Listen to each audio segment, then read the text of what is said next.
Aujourd'hui, j'ai eu envie de faire une vidéo sur la confiance en soi en partant à l'inverse, en mettant en avant ce qui n'est pas de la confiance en soi, mais ce qu'on pourrait percevoir comme de la confiance en soi. Il y a des gens autour de nous qui donnent cette impression d'avoir confiance en eux, mais qui en réalité ne l'ont pas, vont vous écraser, vont vous empêcher, vous, d'avoir confiance en vous et de vous élever. On va identifier ces personnes et voir comment ils fonctionnent. J'aime voir la confiance en soi comme un muscle parce que pareil qu'un muscle, on a envie d'avoir du muscle, on va à la salle de sport et on fait des exercices.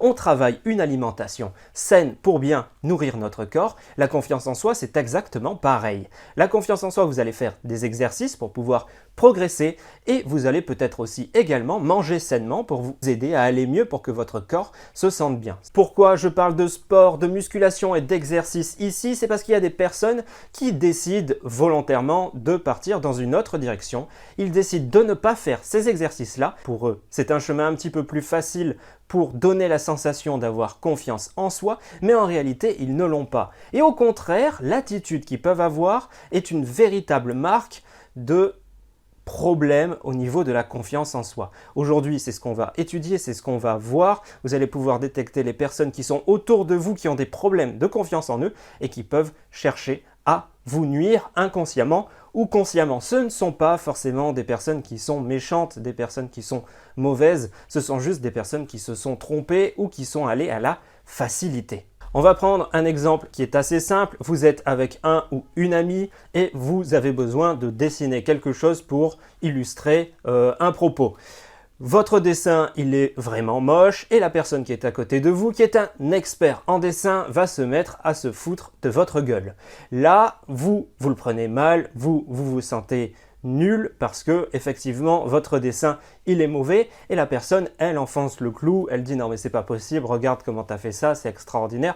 Elle va vous descendre cette personne et vous, ça ne va pas vous aider à vous améliorer. Vous avez eu l'impression que votre dessin et que vous en globalité êtes vraiment quelqu'un de mauvais. Est-ce que cette personne qui est en face de vous a confiance en elle? La réponse est non, pas du tout. Cette personne n'a pas du tout confiance en elle. Cette personne a au contraire des grosses lacunes dans sa confiance en soi. Je vais vous expliquer pourquoi tout de suite, mais ce qu'il faut savoir d'abord, c'est qu'on a tous des capacités, on a tous des points forts, on a tous des points faibles et notre voisin n'a pas forcément les mêmes points forts et les mêmes points faibles. Donc ça ne sert à rien de se moquer de cette personne qui a ce point faible quand nous-mêmes on a tout un tas de points faibles. Pourquoi je vous disais que cette personne qui se moque de vous parce qu'elle est très forte en dessin n'a pas confiance du tout en elle, simplement parce qu'elle a ce besoin. Sa première réaction, c'est de se moquer de vous. Sa première réaction, c'est de vous dire « là, ce que tu fais, c'est nul. Moi, je fais mieux. » Et à partir de ce moment-là, on rentre vraiment dans un engrenage.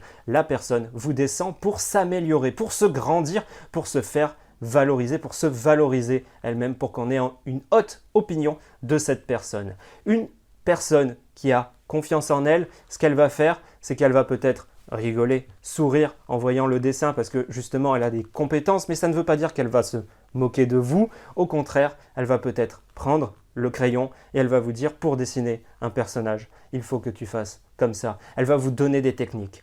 Pourquoi une personne qui n'a pas confiance en elle ne va pas vous donner de techniques? Parce qu'elle a peur de tomber de son piédestal. Elle a une valeur, elle a quelque chose, elle se sent grande, elle se sent haute par rapport à cette valeur et si elle commence à apprendre ce qu'elle sait, si elle commence à apprendre ses points forts à quelqu'un, elle risque de perdre cette capacité à être supérieure à vous. Donc une personne qui n'a pas confiance en elle, elle va se moquer de vous pour vous descendre, alors qu'une personne qui a confiance en elle va vous monter, va vous expliquer comment ça marche, va vous donner des trucs, va vous donner des astuces pour que vous puissiez vous améliorer et elle n'aura pas peur de la concurrence puisque cette personne, elle sait ce qu'elle vaut. Dans le même cas de figure, on peut retrouver des personnes qui ont tendance à vouloir faire ronfler leurs capacités. Ils ont tendance à vouloir rappeler aux gens qu'ils ont réussi telle étude, qu'ils ont réussi à faire telle chose qui est vraiment énorme, qu'ils ont réussi ça ou encore qu'ils ont réussi ça.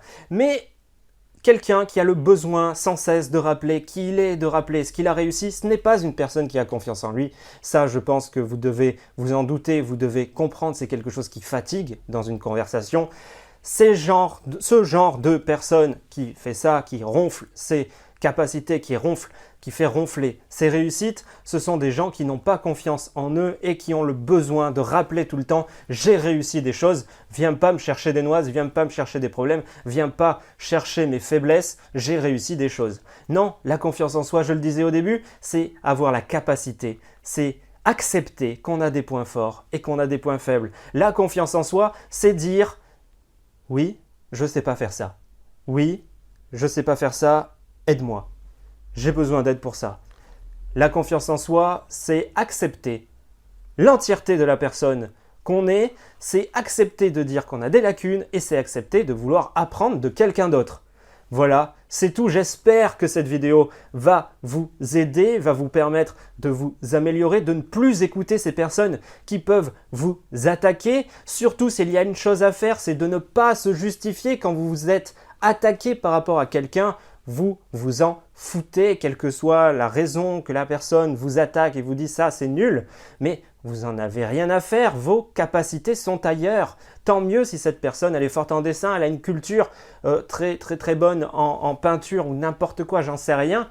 Vos capacités sont ailleurs. Et si vous n'avez pas de capacité, si vous estimez ne pas en avoir une, trouvez-en une aujourd'hui. À la suite de cette vidéo, n'hésitez pas à dire dans quoi vous voulez être un expert et vous pouvez devenir un expert en achetant des livres, en regardant des vidéos sur YouTube, en lisant des articles sur Internet. Il y a toutes sortes de choses pour pouvoir s'améliorer, pour pouvoir grandir et pour pouvoir apprendre dans un domaine bien précis. Et vous trouvez en fait votre petite zone de confort, votre petit nid, votre petite bulle à vous où vous aurez confiance à vous dedans. Pas besoin d'avoir 1001 activités pour avoir confiance en vous.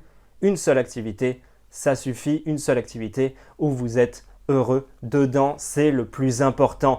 N'hésitez pas à dire tout ce que vous avez besoin de dire. Posez vos questions en commentaire, j'y répondrai avec plaisir. Donc allez-y, on se retrouve très bientôt pour une toute nouvelle vidéo. Salut à tous et surtout, prenez soin de vous.